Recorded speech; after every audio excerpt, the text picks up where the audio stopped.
Today we're going to be taking a look at this Rockford Marine line amplifier, which is the big one as far as the subwoofer series goes. So I've decided to go with this mono D-class Marine amplifier just because this is the one I can foresee most people wanting. And since I've listed these already on the store, this is the one that's turned into the killer for sure. So this one here is the model M1200 1D, which basically means it's M for Marine. 1200 is the respective wattage. As always, Rockford gives you these birth certificates that give you the exact rated wattage, so that way when you purchase your amplifier you know exactly what you're getting. They've been doing that for a long time, so I don't know if you're new to Rockford or if you've been a Rockford fan since back in the day. I've been a Rockford fan since back in the day. Actually, I'm going to create a video on my kind of semi-biography down the road, so keep a lookout for that. But I'm actually going to show some photographs of some of the systems I've used for my own self. And one of those was very heavy in Rockford stuff. I used to use the old BD Big Dog Punch Series stuff. So I'm a big fan of Rockford. So good to know that Rockford has not changed. They haven't sold out. They never cut corners. They're still making good quality product. And this is a good representation of that. Now, Marine is a big part of our business. It's a big thing for sales. I myself, as a boater, always looking for good quality stuff because, you know, what boat stands for.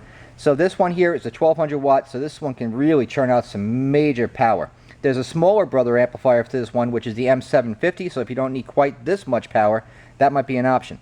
Now, on top of that, if you're going to have a subwoofer amp this powerful, obviously you're going to need a full range amplifier to complement that. There's two 4-channel models, which is the 400 4D, which is 400 watts divided by 4 channels. 600 4D, which is probably going to be the biggest seller, and I would imagine anybody using like a wakeboard system or something to that effect would probably want to go that route. Or if you really just want to get one solid amplifier and one small chassis, if you don't have a whole lot of space like on a bow rider or a small cuddy cabin kind of operation, the 600.5, which is the 5-channel version, might be for you. So there's a good choice and a good variety, because actually for amplifiers in Marine for 2015, that's a good lineup. That's a lot of choices in amplifiers. So let me start with showing you what you get with this amplifier. This here is the wired remote punch base control gain knob. They've kept this little style forever. It's got a little LED to let you know what's going on, and just simply, you know, a volume control. Nothing really exciting there. They give you about a 17-foot cable, so you can run that bad boy out to wherever you want it to be. However, it's optional. You don't have to use it, or you can just plug it in and leave it near the amplifier. However you want to do it, do whatever you want to do. So a little bit on this amplifier. Like I said, it is a Class D Marine amplifier, and inside this amplifier, I don't want to take my time and bore you to death, but inside this amplifier there is a double treated PCB, which in English means treated circuit board. Okay, it's inside. They put a protective layer of this material that keeps the corrosive elements that the marine environment can do to your amplifier, causing them to deteriorate, blow up, go in smoke, and do all kinds of horrible things. This amplifier is not going to be very susceptible to that, so know that going in, because it looks great on the outside. You say what's on the inside. I'm telling you, there's actually a link, I'm going to put it down below, where you can go to the manufacturer's site and they actually show you. And when the manufacturer shows you something, that means they got nothing to hide, and that's the kind of product I like to support, and that's the kind of stuff I like to tell other people to get. So take that. Alright, so this guy here, it's got the built-in punch EQ, infrasonic filter, I'm sorry. Just a confusing word for most people, but I'm going to explain to you in English what that means. Variable crossover, tri-state protection circuits, which are all critical, important things. You can see that there's not a whole lot of topology going on here. So this is going to give you everything that you're going to ever want or need in an amplifier, but it's going to give you an absence of all the gimme features and all the quirks that you could definitely live without. So it's not about a whole lot of show. I mean, although it's beautiful, it's more about the go, and that's what I'm talking about. So 12 dB octave Butterworth crossover. Butterworth is probably the most premier component to put into an amplifier. So while a lot of manufacturers are putting that cheap stuff in their amplifiers, they're going with the good stuff, so know that. I'm going to get into closer on this terminal strip, but it's all cast aluminum heatsink, top mounted controls, as you can see on the top. 2-part epoxy coated PCB.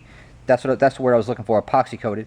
Onboard punch EQ with 18 decibels of boost at 45 hertz, which is the sweet spot for subwoofers. And not only that, but in conjunction with this other infrasonic feature, I'm going to tell you how you can really get a whole lot of bang for your buck. Tri-stage protection. This amplifier has that little LED right there, which covers you 3 ways: but thermal, overcurrent, and short circuit protection, so that way the amplifier will not self-destroy itself. It will not allow that to occur. So now I'm going to take you to the front and explain to you how these little settings here operate, so that we can get a better idea of what you're getting yourself into with this product. Now, by the way, I don't know if I mentioned it already, but there's two series of these amplifiers that Rockford makes, which is their Punch series, and this one here is the Prime series. I don't think I mentioned that, but that's important. This is kind of like the Infiniti is to the Nissan or the Lexus is to the Toyota, if you want to put it in simple layman's terms. So on the top, I just want to show you real quick what's going on here, because this is pretty much where it's all at. Power and protection, which I told you is the three-way protection. The Punch EQ. The Punch EQ is pretty cool. And I want to talk about that, and I also want to talk about the Infrasonic Filter. So let's start where to start is. You got your gain control, of course, over here, which is 1 to 11. It's like in Spinal Tap, and the guy goes, "Hey, you want to buy this new state-of-the amplifier?" And he goes, "I don't know." And he goes, "Well, how about that old amp? Don't you want to get rid of that thing?" And he goes, "Yeah, but mine goes to 11." And he goes, "Yeah, but this one here has a reverb and a chorus." And he goes, "Well, mine goes to 11. This one here goes to 11, so that's pretty cool." Now, the Infrasonic Filter, let me get serious. The Infrasonic Filter, what that means in English is that way when you're playing and say you got a vented enclosure, you have some kind of system where you have your subwoofers tuned and you want them tuned to say 45 hertz because it's an vented enclosure and that's the spot where you want to target your low bass frequencies. The Infrasonic Filter is designed to actually eliminate anything from that point under. So if you're tuning it, similar to like how you would use a bandpass filter. So if you had your sub set for 45 hertz, you could actually tune this, say, to 30, and you can just basically get that 30 to that 45 spot and just let it do its thing. You don't have to worry about all that stuff on the bottom causing it to, you know, sound less than an optimal in the condition, especially out in the marine open environment such as things are. Very important, very unique. That's a unique feature. No one else has that feature. I can tell you that right now. So that's a very cool feature. Okay, so while we're talking about all the crossovers and settings, this amplifier has a variable crossover for low pass only because, of course, it's a sub amplifier. It's designed for subsonic frequencies.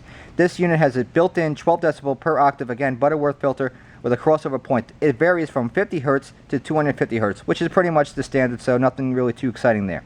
The Punch EQ, this control is a narrow band adjustment variable from 0 to plus 18. At 45 hertz, that same frequency I was telling you about, folks, with a gyrator-based Punch EQ, which eliminates frequency shift with boost. So this amplifier can do a whole lot with just a simple amount of controls without getting overly complicated. So the gain control, when linked, allows you to remotely control the output level from the amp, from underneath the dash, the helm, the center console, V-berth, wherever you may be, as I talked about earlier. Over here, very straightforward, 4-gauge inputs on power and ground, remote turn on right there, overly sizes they always are.